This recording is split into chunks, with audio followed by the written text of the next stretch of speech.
So today we're going to be doing 10 on-page SEO factors. I'm joined with James. How you doing, all right? Good. Starting off with number one, since you're the guest. So number one, I would say the title tag. Yep, I think it's a very important part. You try to get your main keywords at the start of the title tag. And yeah, I think it's a huge on-page SEO factor. We actually ran a test a few years back where if you had the main keyword further down in the actual page title, or the H1, it had less of a weighing factor when it came to ranking importance. So having it right at the start of the page title can definitely help. The next thing, or step number two, is probably unique images. I feel like not many people actually have unique images. They just go on Shutterstock and they're just rehashing the same classic, image of a plumber. Everyone's seen it. You've seen it, where it's like a blue aprons. So if you can get unique images, or potentially if you can't get unique images, but you can brand up stock images and actually have the keyword that you're trying to rank for within the image, that can definitely help. And you can also rank the image on Google Images as well. Yeah, I think it's very important as well with regards to images that you're sizing it correctly so it's not too big from a speed point of view. Alt tags, the file name of the image and stuff like that. If you can get certain words visually seen on the image, if you can do, or maybe even the logo or branding with your details on there, that all helps with regards to image optimization of it. But yeah, I mean, definitely, moving on from that then with regards to images, the other one part of making every page media rich is videos. Videos play an important part. It can keep you on the page longer. It can be, if it's a relevant video, add more kind of relevance to what the page is about, and it can then obviously rank in Google Carousel and in Google kind of video tab. Yeah, definitely. I think one thing to just quickly add to what you've said is a lot of business owners or a lot of website owners, when they're doing an SOP for a VA, they'll do a text version, but they'll also do a video version. Not many people actually do that on their blog section of their website. So just another thing to add. And again, it doesn't necessarily need to be video. It could also be shorts as well. Yeah.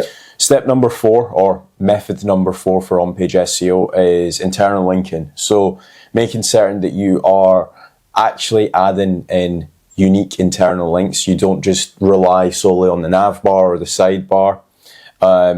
Making certain that if you are using certain tools, because there's, for example, Link Whisperer, making certain that the actual sentence around the internal link makes sense as to why you would internal link. Not many people do that.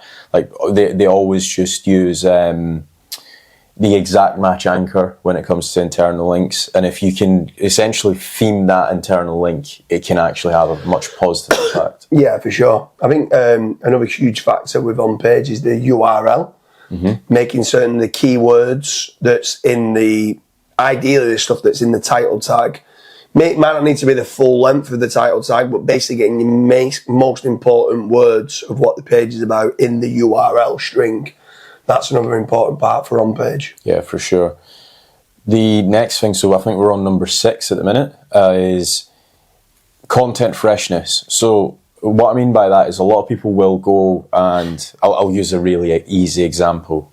Best televisions of 2024 in January till September 2024. The television range completely changed. If you're not going back in and updating that article, Google's going to see it as being outdated. And again, it's not even just Google, but your users will see that as being, oh, that television came out November 2023, it's no longer the best LG 60-inch TV, it's actually Samsung's new range or whatever. So going and back in and frequently uploading it. Again, if you guys are doing more sort of local level, laws change. So if you're like a lawyer, for example, the same laws might not apply from 3 years ago until now. So making certain that all of your pages are consistently being refreshed. Yeah, I think another one is, with regards to on-page factors, is HTML to text ratio. So can you look to, not just for Google and having it presented in the right manner, but also for users. So if you was doing a how-to kind of question, having it as being either a video showing how to boil an egg, or like a numbered list, because that's the correct format that you should be doing. If you're doing some sort of unordered list, then it's a bullet point list instead of a numbered list that kind of goes in there. If you want to format some sort of comparison between two different brands or two different products, put it in a nice HTML table, but trying to break up that content aesthetically looking nice for the user, but also for Google to be able to parse the information very easily. Having that HTML to text ratio is important to do. Yeah, so number 8, and this is kind of adding to what you've just said, but it's actually matching the intent of what is already ranking. So what I mean by that is, if, say, for example, you're trying to rank for best running shoes and your article is a 6,000 word monster article, and you actually search that keyword and all you actually end up seeing is like a collection page on an e-commerce store, guess what? Google's going to prefer that. Google's already split tested the two different basically styles of pages, and it's come to the conclusion of more users actually like collection pages where they can quickly scan all the shoes and they can select the Nike, I don't know, white Nike shoes, and they can add that to the cart. Whereas if you've got like a 6,000 word article where it's product, text, product, text, product, text, Google's just not going to prefer that. So making certain that you're actually matching the intent of what's already ranking. Yeah, for sure. Another big one is just using different types. So we spoke about HTML to text ratio, but then breaking up the content with regards to, we've mentioned the title tag and the URL, but then the H1 is optimized. All your H2s, all your other headings that you're using to break up the content is optimized. That your H3s are subheadings underneath your H2 in the correct manner. The H2s and the H3s give more weight than what they do for just normal kind of text in the main body content. But also what I'm going to kind of touch upon is how the importance of the word higher up the page has more weight than further down the page. So make certain that you're getting the right entities and keywords in the introduction. So when Google straight away sees the title, the H1 and the introduction, it's kind of going, okay, we know what this page is about, and then kind of feeds down. Also within that introduction, you've got the hooks. I'm laughing because you stole my last one. So yours going to be introduction.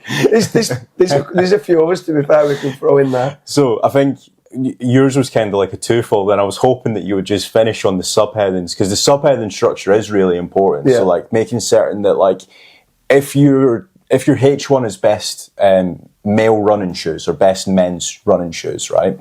You might then, as one of your H2s, you might be talking about the different soles of running shoes, and then as a H3s underneath that, you might be talking about rubber soles, plastic soles, metal soles, etc. Yeah. So that's like the correct like H1 or heading structure. And then obviously I was hoping that's where you would end it, and then I would come in with the introduction. I did end it there. Kazra, introduction?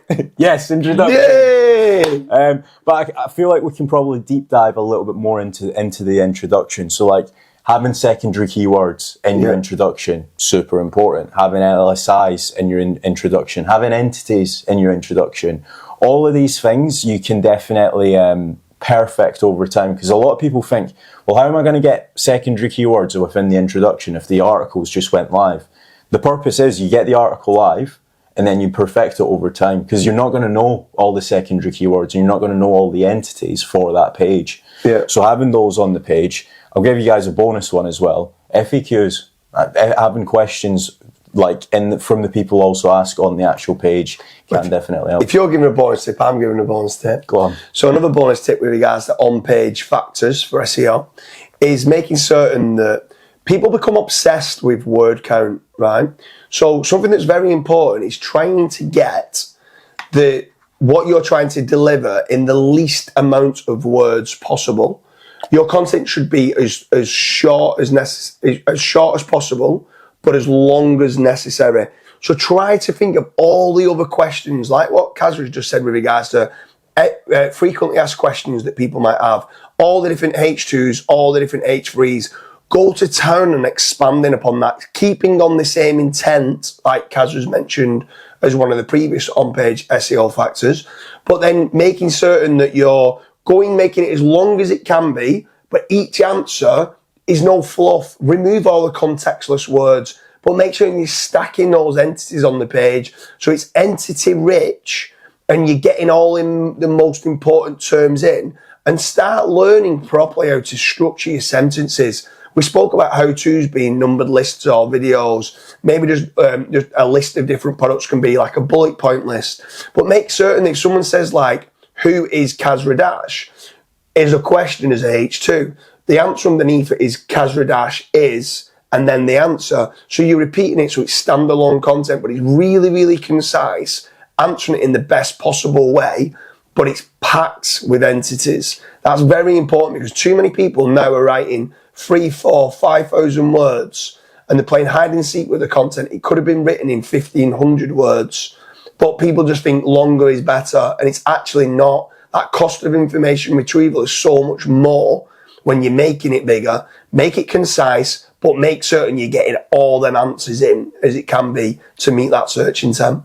If you guys do want a guide on how to write NLP optimized content without fluff, I actually did do a video recently on my channel, maybe like 2-3 days ago, called How to Write NLP Optimized Content. What I'll do is I'll have a link to that down below and you guys can check it out. But as always, if you guys did enjoy this video, please remember to leave a like. And also, if you want a free 50-minute consultation with myself, head over to Kaz Radash or click the link down below.